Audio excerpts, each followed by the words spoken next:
শতাধিক আছু কৰ্মীয়ে জোৰ সমদলে পুনৰ উত্তাল কৰিলে ডিব্ৰুগড় লাহোৱাল ৩৭ নং ৰাষ্ট্ৰীয় ঘাইপথ অৱৰোধ কৰি আছুৰ পুনৰ হুংকাৰ পুনৰ ৰাজ্যত নাগৰিকত্ব সংশোধনী আইনৰ বিৰোধিতাৰে প্ৰতিবাদ সবল হৈ উঠিছে ডিব্ৰুগড়তো কা বিৰোধী প্ৰবল প্ৰতিবাদত দ্বিতীয়বাৰলৈ নামিছে আছু কৰ্মকৰ্তাসকল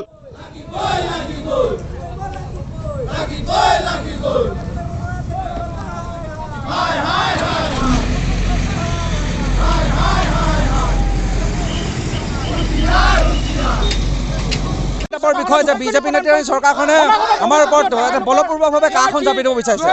এই ক্ষেত্ৰত আমাৰ দীৰ্ঘদিনীয়া প্ৰতিবাদ সাব্যস্ত কৰিছে অসমৰ সদৌ অসম ছাত্ৰ সন্থাৰ আহ্বানত বিভিন্ন দল সংগঠনে প্ৰতিবাদ কৰিছে আজি অসমৰ গাঁৱৰ ভূঞে থকা ৰাইজ ওলাই আহিছে আমাৰ প্ৰতিবাদ সাব্যস্ত কৰিবলৈ কিন্তু বিজেপি নেতৃত্বাধীন চৰকাৰখনে বুজি পোৱা নাই অসমীয়াৰ ওপৰত বলপূৰ্বকভাৱে তেওঁলোকে কাখন জাপি দিব বিচাৰিছে অনাগত দিনত 21 যেতিয়া চৰকাৰ হ'ব এই চৰকাৰখনক আমি পুলিয়ে পোখা উঘালি ইয়াৰ প্ৰত্যুত্তৰ আমি দিব লাগিব আৰু আজি এই প্ৰতিবাদস্থলীৰ পৰা আমি বিজেপি নেতৃত্বাধীন চৰকাৰখনক এই কথা সকীয়াই দিব বিচাৰিছে তেওঁলোকে অতি শীঘ্ৰে কাখন বাতিল কৰক অন্যথা আমাৰ সদৌ অসম ছাত্ৰ সন্থাৰ আহ্বান মৰ্মে অসমত এক তীব্ৰতৰ আন্দোলন গঢ়ি তোলা হ'ব ধন্যবাদ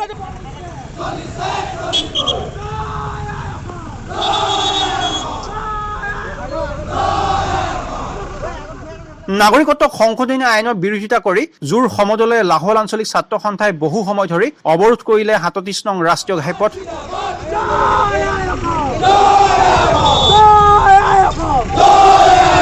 सरकार होशियार होशियार होशियार हुकुम सरकार मुर्दाबाद मुर्दाबाद मुर्दाबाद केंद्र सरकार मुर्दाबाद मुर्दाबाद मुर्दाबाद মানুহে হঠাৎ প্ৰতিবাদ কৰি আছে প্ৰতিবাদৰ যোগেদি যি পায় আমি হঠাৎ প্ৰতিবাদ কৰি যাম অসমৰ খিলঞ্জীয়ে কেতিয়াও ভয় নকৰে অসমৰ খিলঞ্জীয়ে কেৱল নিজৰ মাজৰ আপোনাৰ যি শক্তি আছে শক্তি প্ৰদৰ্শন কৰিবলৈ যাম আৰু এটা কথা স্পষ্ট মোদী চৰকাৰে অসমৰ খিলঞ্জীয়া মানুহৰ ভূমিপুত্ৰসকলৰ যি আপোনাৰ ষড়যন্ত্ৰ কৰি কেনে ৰঙা তলিচা পাই কেনে ভোট বেংকৰ স্বাৰ্থত অসমত যে বলবৎ কাৰ বলবৎ কৈছে আমি ইয়াক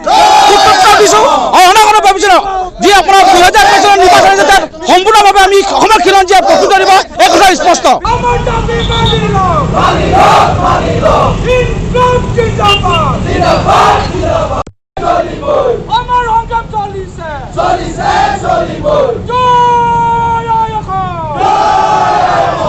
চৰকাৰখনে গণতন্ত্ৰৰ ভাষা বুজি নাপায় ৰাইজৰ আন্দোলনৰ ভাষা বুজি নাপায় সেয়েহে আমি এটা কথা জনাই দিব বিচাৰিছোঁ আপোনালোকে যদি আন্দোলনৰ ভাষা বুজি নাপায় কিন্তু আমি কেতিয়াও হেও মানি বহি নাথাকোঁ আন্দোলন হ'বই আন্দোলন তীব্ৰতৰ হ'ব আৰু ইয়াতকৈ অধিক ভয়াৱহ আন্দোলন গঢ়ি তুলিব news desk report RV TV